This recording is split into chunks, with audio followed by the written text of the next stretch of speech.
যখন সামরিক কর্মকর্তাদের বিরুদ্ধে গ্রেপ্তারি পরোয়ানা জারি করা হয়েছে, ঠিক তার পর থেকে আমরা দেখতে পাচ্ছি সারা দেশে সিরিজ আগুন সন্ত্রাস তারা সৃষ্টি করে দিয়েছে। আমরা খুব স্পষ্টভাবে লক্ষ্য করছি, ভারত থেকে আওয়ামী লীগ চক্রান্ত করে এই দেশে আবারও নাশকতার পায়তারা চালিয়ে যাচ্ছে।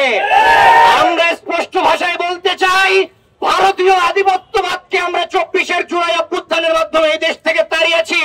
আবারও যদি ভারতীয় আস্ফালন, ফ্যাসিবাদের আস্ফালন এই দেশে পুনরায় কেউ বাস্তবায়ন করতে চায়, আজকে বাংলাদেশ শাহবাগ থেকে দাঁড়িয়ে ঘোষণা দিচ্ছে, তাদের দাঁত ভাঙা জবাব দিয়ে আওয়ামী লীগকে যেইভাবে এই দেশ থেকে আমরা তাড়িয়েছি, তাদেরকেও একইভাবে এই দেশ থেকে লাথি দিয়ে বের করে দেবো ইনশাআল্লাহ। সংগ্রামী সহযোদ্ধাবৃন্দ, আপনারা সকলেই জানেন, এই দেশ লাখো কোটি এই জুলাই অভ্যুত্থানের অনেক শহীদের মাধ্যমে আমরা এই স্বাধীনতা অর্জন করেছি। আমরা যখন অর্থনৈতিকভাবে ঘুরে দাঁড়ানোর চেষ্টা করছি, তখনই বাহিরের দেশ থেকে আমাদের অর্থনীতিকে ভেঙে দেওয়ার জন্য বড় বড় ইন্ডাস্ট্রি গুলোকে পরিকল্পিতভাবে নাশকতার মাধ্যমে আমাদের অর্থনীতিকে ভেঙে দেওয়ার চেষ্টা করা হচ্ছে। আমরা স্পষ্ট ভাষায় বলতে চাই, আমরা কোন স্বৈরাচারের চোখ রাঙানিকে ভয় পাই না, আমরা কোন ফ্যাসিবাদকে ভয় পাই না।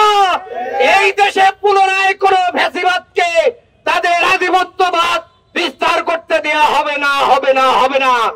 ভবিষ্যতে যদি কেউ ফ্যাসিবাদী আচরণ করতে চায়, আমরা হুঁশিয়ার করে জানিয়ে দিতে চাই, বাংলার জনগণ মরে যায় নাই, জুলাই যোদ্ধারা মরে যায় নাই, তারা সম্মিলিত ভাবে ঐক্যবদ্ধ ভাবে ফ্যাসিবাদী। আগত সাংবাদিক বন্ধু এবং আমার সহযোদ্ধাবৃন্দ, আপনাদের সবাইকে আন্তরিক শুভেচ্ছা অভিনন্দন জানাচ্ছি। আমরা খুবই দুঃখের সাথে দেখতে পাচ্ছি, বর্তমান 24 পরবর্তী যেই ফ্যাসিবাদী সরকারকে আমরা পতন ঘটানোর পর আমরা যেই কাঙ্ক্ষিত বাংলাদেশকে পাওয়ার কথা ছিল, সেই কাঙ্ক্ষিত বাংলাদেশকে সেইভাবে আমরা পাইনি। এটার অন্যতম দুর্বলতা, ব্যর্থতা আমাদের এই ইন্টেরিয়ম সরকারকে আমরা দিতে চাচ্ছি।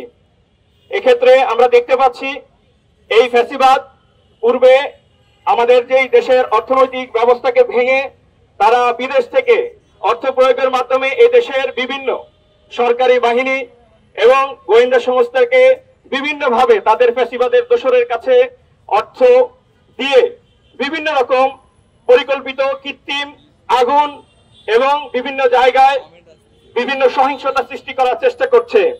আমরা বাংলাদেশের পক্ষ থেকে এটা সরকারকে ভালোভাবে জানিয়ে দিতে চাই, 24-এর অভ্যুত্থান মরে যায়নি, 24-এর স্পিরিট মরে যায়নি।